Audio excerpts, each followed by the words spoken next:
What's going on, guys? Welcome to an episode brought to you by Moderation Gaming, and today we're going to be looking at crafting cards. What cards should you pick up first when you start the game, and what cards are more important to prioritize first? Now, let's jump into the collection, and I'll show you guys what, in my opinion, is best to pick up common-wise, or uncommon-wise. Now, this is only for neutrals. You can go look into class-specific cards later. It's all really dependent on what class you play the most. If you're gonna pick, if you're gonna play the priest, the most, then obviously pick up a few uncommons and rares there. But be very careful because every class generally drops in meta like a fair bit. Like the priest currently is not very useful. But on with the point of the video, and the first uncommon, in my opinion, that you should pick up is the Harvest Golem. Now, the Harvest Golem, now this is a golden Harvest Golem, but this is just because I picked it up out of a pack. The Harvest Golem is useful because of its Death Rattle. Summon a 2/1 damage Golem. It still has 2 attack. And initially it has 3 health.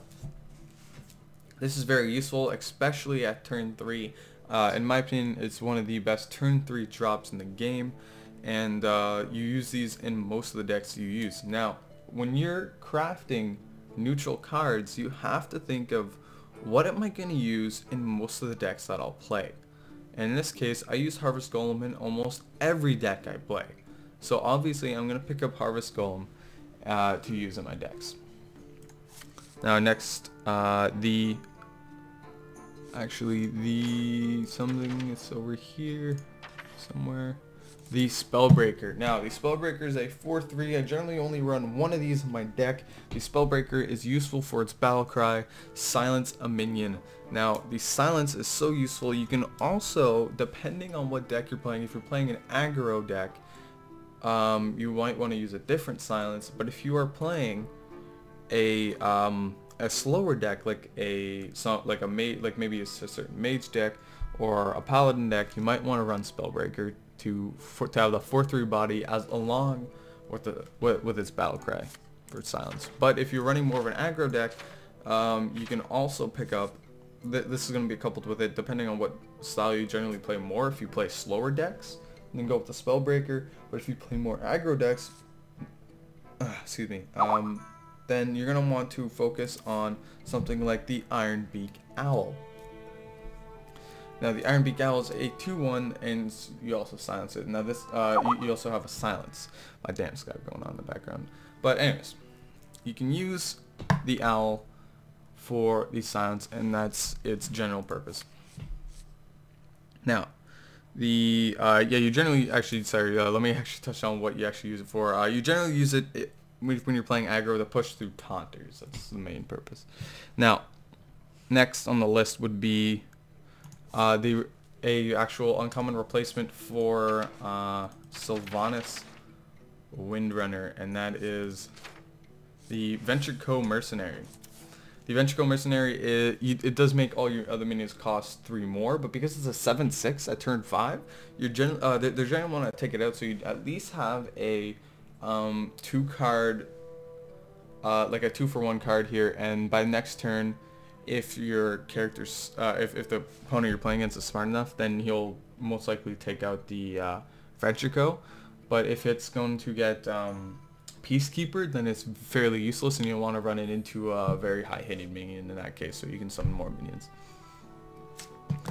And then generally you only really want to pick up one of these. You don't have to pick up 2. And from there you want to pick up Acolytes of Pain. Let's see.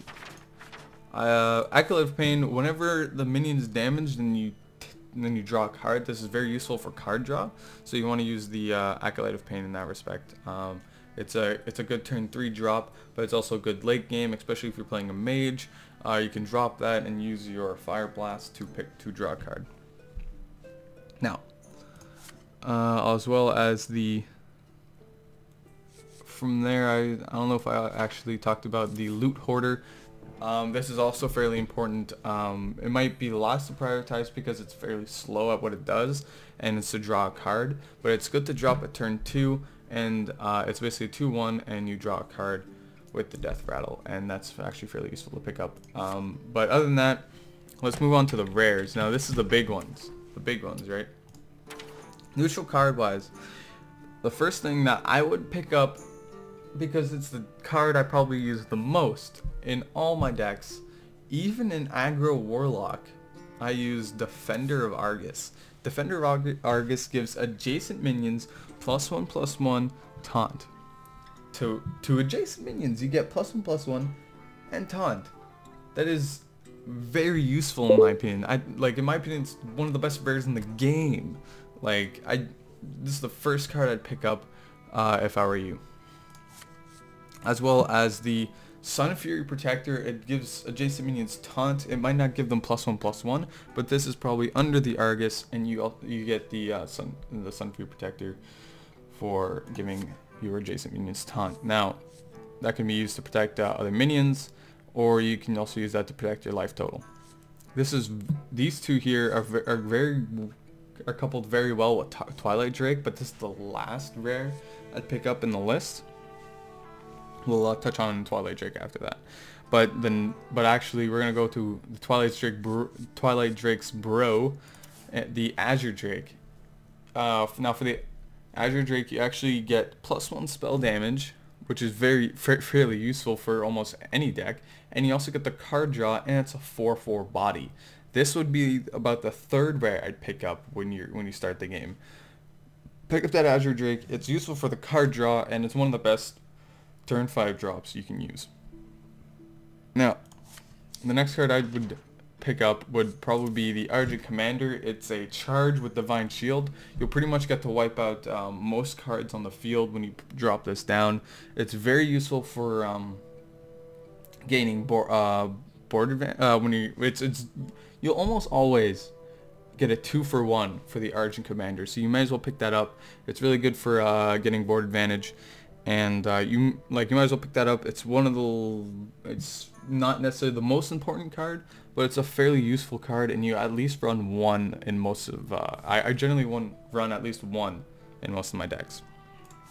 Now another big replacement for something like Sylvanas Windrunner, my bad, is the Sunwalker. Now, you get a taunt with Divine Shield. You generally get a 2-for-1 trade with this card as well, and it's very useful for protecting your life total. Now I'd pick this card up nearly last when it comes to the list of rares I have mentioned, but it's a very useful rare in my opinion. And Twilight Drake, you may want to prioritize this a little bit more depending on what decks you're playing. If you're playing very slow decks like Paladin decks, or slow Paladin decks, you might want to use the Twilight Drake. So then when your hand is next to filled because they're all late game cards, and you have the Twilight Drake, then you're dropping that down for almost a 4/8 or a 4/9, and it's a very useful card because then you mix that up with Sunfury Protector, and that early game, you're gonna have this a Twilight Drake trading forever, unless you're playing against a Shaman, and the Shaman just so happens to have an Earth Shock. Then the Twilight Drake's gonna get silenced, and it's gonna be a 4/1, and then because the Earth Shock deals 1 damage after the minion's silenced, then it's gonna actually kill your Twilight Drake in 1 shot. But other than that, against most opponents, the Twilight Drake, when you're playing a slow deck, it's very useful when you couple it with Sunfury Protector and Defender of Argus. But other than that, guys, those are the cards that are prioritized the most when it comes to crafting. But other than that, guys, go check out my channel if you'd like, and I'll keep you updated on the Hearthstone scene. Hopefully you guys enjoyed, and I'll see you guys next time.